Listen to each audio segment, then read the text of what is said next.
யாருக்கும் தெரியாம நாண்டாங்களான்னு நினைச்சா இங்கன்னா இத்தனை யூஎஃப்ஓ நிக்குது. ஏய் ஆமா, நீ யாரு? இங்க யூஎஃப்ஓ லேண்ட் ஆகுற இடத்துல உனக்கு என்ன வேலை?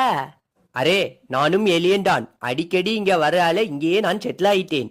நான் ஃபர்ஸ்ட் டைம் பூமிக்கு வரும்போது இவ்வளோ டிராஃபிக் இல்லை. இப்போ நிறைய ஏலியன்ஸ் வந்துட்டு போயிட்டு இருக்கு. அதனால தான் இங்கேயே ஒரு யூஎஃப்ஓ ஸ்டாண்டை உருவாக்கிட்டேன். பக்கத்திலே ஒரு டீ கடை போட்டேன். நல்ல வருமானம்.